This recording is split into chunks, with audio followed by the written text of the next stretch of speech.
Assalamualaikum warahmatullahi wabarakatuh. Perkenalkan, nama saya Imro'atun Solihah dari kelompok 4 Raden Qasim Syarifuddin. Saya di sini akan mereview materi yang kemarin FGD, yaitu tentang IPNU IPPNU dan keorganisasian. Yang pertama yakni tentang IPNU IPPNU. IPNU IPPNU sendiri itu merupakan kepanjangan dari Ikatan Pelajar Nahdlatul Ulama dan Ikatan Pelajar Putri Nahdlatul Ulama. Nah, sejarah berdirinya IPNU IPPNU itu yang pertama yakni sejarah berdirinya IPNU. Gagasan atau ide pemikiran untuk mendirikan IPNU itu terjadi pada tahun 1954 pada saat berlangsungnya Kongres LP Ma'arif di Semarang, yang kemudian diresmikan pada tanggal 20 Jumadil Akhir 1337 Hijriah, tepatnya tanggal 24 Februari 1954 Masehi, didirikan oleh almarhum Profesor Dr. Kiai Haji Tholha Mansur SH. Sedangkan untuk IPNU IPPNU itu berdiri tepat setahun setelah berdirinya IPNU, yaitu pada tanggal 8 Rajab 1374 Hijriah atau 2 Maret 1955 Masehi, yang didirikan oleh almarhumah Dr. Andes Haja Umroh Mahfudhoh, yaitu istri dari Profesor Dr. Kiai Haji Tholha Mansur SH.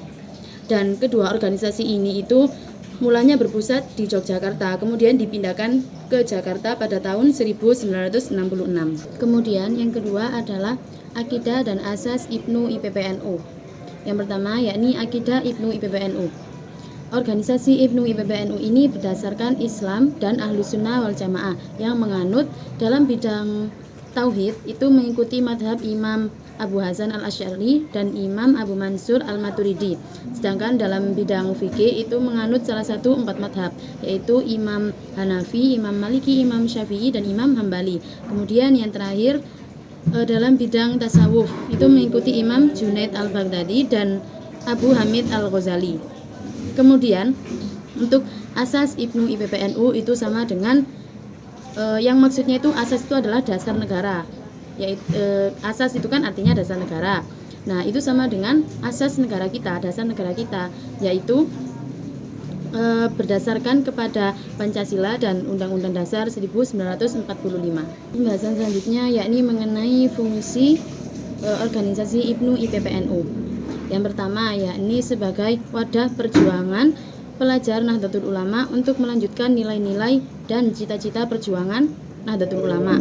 Kemudian yang kedua sebagai wadah komunikasi atau interaksi pelajar Nahdlatul Ulama untuk menggalang ukhuwah dan mengembangkan syiar Islam Ahlus Sunnah wal Jamaah An-Nahdliyah. Dan yang terakhir yakni untuk wadah kaderisasi pelajar untuk mempersiapkan kader-kader penerus Nahdlatul Ulama dan penerus bangsa. Pembahasan yang terakhir yakni tentang struktur organisasi. Yang pertama, struktur organisasi IPNU IPPNU itu yang pertama adalah tingkat pusat yang biasa disebut dengan pimpinan pusat atau PP. Kemudian yang kedua adalah tingkat provinsi, biasa disebut pimpinan wilayah atau PW. Kemudian yang ketiga adalah pimpinan tingkat kabupaten atau kota, biasa disebut pimpinan cabang atau PC. Yang keempat ada tingkat kecamatan, biasa disebut pimpinan cabang atau PAC. Kemudian ada tingkat desa atau kelurahan, biasa disebut pimpinan ranting atau PR.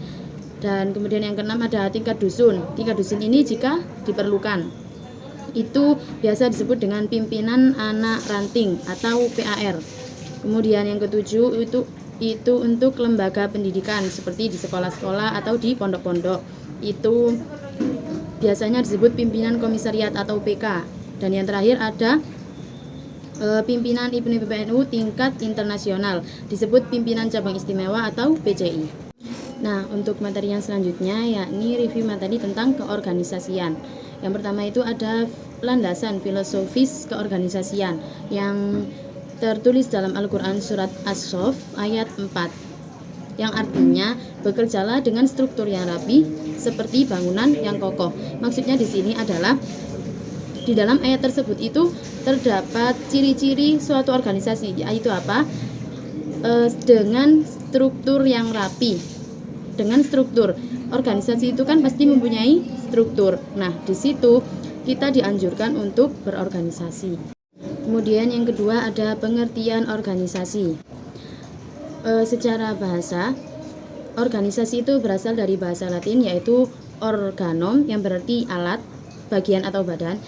Sedangkan menurut KBBI, organisasi itu adalah kesatuan yang terdiri atas bagian-bagian dalam perkumpulan untuk mencapai tujuan bersama. Nah, dari definisi tersebut bisa disimpulkan bahwa organisasi itu merupakan wadah sebagai tempat berproses dalam bentuk kerjasama antara sejumlah individu untuk mencapai tujuan bersama yang telah ditentukan. Pembahasan selanjutnya yakni mengenai tentang fungsi organisasi. Secara ringkas, fungsi organisasi itu ada 4. Yang pertama yaitu organisasi itu sebagai wadah dalam menyampaikan aspirasi atau juga gagasan untuk kepentingan bersama. Kemudian yang kedua, organisasi itu berperan sebagai aktor dalam penetapan dan prinsip-prinsip atau norma-norma yang berlaku. Kemudian yang ketiga, itu organisasi berfungsi untuk menarik atau merekrut partisipan dalam sistem. Kemudian yang keempat, organisasi itu berfungsi sebagai sosialisasi, artinya untuk mentransfer nilai-nilai kepada seluruh anggota sistem.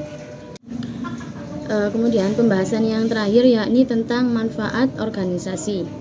Secara bentuk poinnya ada beberapa manfaat yang didapatkan dari berorganisasi. Yang pertama yaitu melatih jiwa leadership atau jiwa kepemimpinan. Kemudian yang kedua, memperluas relasi dan pertemanan. Ketiga, belajar untuk bekerja dalam tim. Dan keempat, pembentukan jati diri dan karakter. Kemudian yang kelima, peningkatan wawasan dan pengetahuan. Dan yang keenam, belajar memanajemen waktu.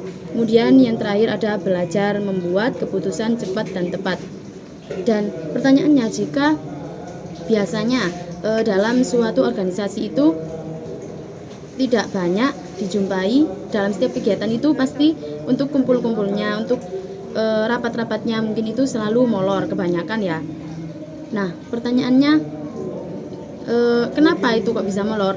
Lah, jadi gini, kalau ada hal seperti itu, ada masalah, ada problematika seperti itu yang disalahkan itu bukan organisasinya, tetapi orangnya. Jadi kita harus membenahi orangnya, bukan merubah visi misi tujuan dari organisasi tersebut, tetapi kita harus membentuk karakter dalam diri orang tersebut, gitu.